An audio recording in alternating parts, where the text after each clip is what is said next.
What's that word you use? Spoilers. Spoilers. Spoilers. Spoilers. Spoilers. Spoilers. I like that word. I thought you might. Hello everyone and welcome back to Review Who, and today we will be coming back to Terra Firma with the Dalek Invasion of Earth.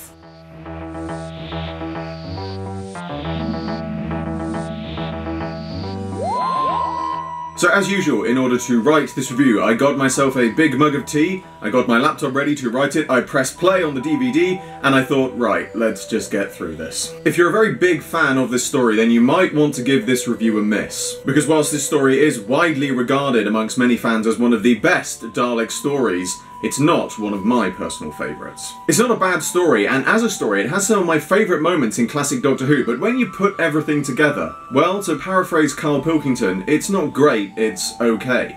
It's one of the okay Dalek stories.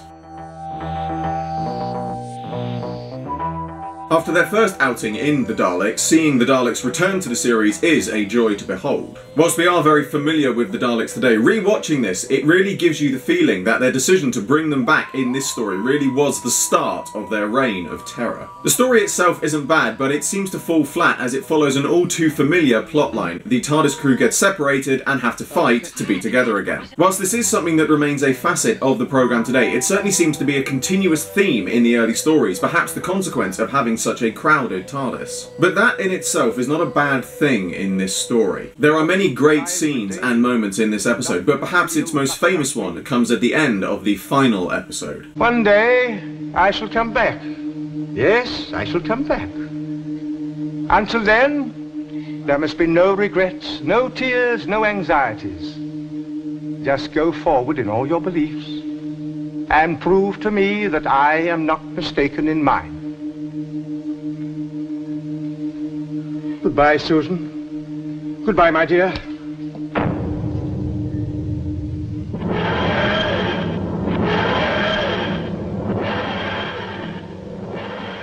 This would be the first step into the programme becoming an ever-changing series, and the Doctor's monologue to Susan remains perhaps one of the most touching moments in Doctor Who history. In contrast to the previous stories, the Sensorites and the Planet of Giants, much of the action in this story revolves around actually what is happening on screen rather than in the dialogue. And whilst these scenes are very action-packed and the music used helps to ramp up the tension, it does feel a little one-sided. The portrayal of characters during the scenes of dialogue in this story are very good, but unlike previous stories which featured very action-heavy dialogue, the lack of that in this story leaves the dialogue at times feeling a little flat and drawn out. Once again, however, this is something that the series would soon adapt to and find a good balance between strong dialogue and action-packed scenes on screen. If I had to pick any standout scene from this story, it would be the Dalek reveal at the end of episode 1. Whilst it does look very dated and is something of an underplayed reveal by today's standards, the means of having the Daleks slowly emerge from the water combined with the music still make for a truly great reveal.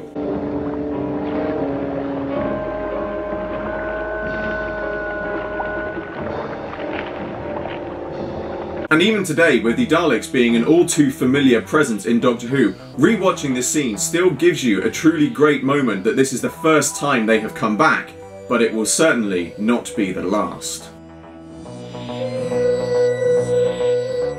So my trivial trivia for this episode is actually something of a personal link to this story for me, rather than a piece of general trivia. A distant cousin on my grandmother's side was the actor Victor Platt, who sadly passed away in January of this year. Whilst I never met him, I have always been on the lookout for things he might have starred in. Whilst he never seemed to have many starring roles, he did appear as many side characters in things, particularly in the 60s and 70s on television. His credits include such things as Z-Cars, The Persuaders, The Prisoner, ITV's Play of the Week, The Avengers, Dixon of Dock Green, Quatermass and the Pit, and many more. Now unfortunately this isn't something that I can easily prove, but I have it on good authority that he actually auditioned for the role of Dortmund in this episode, although the part later went to Alan Judd. Given how active he was on television during the time Doctor Who was on, it's very surprising that he never actually appeared in it. Nevertheless, it is a great little piece of trivia to me, and I would like to dedicate this Review Who to him.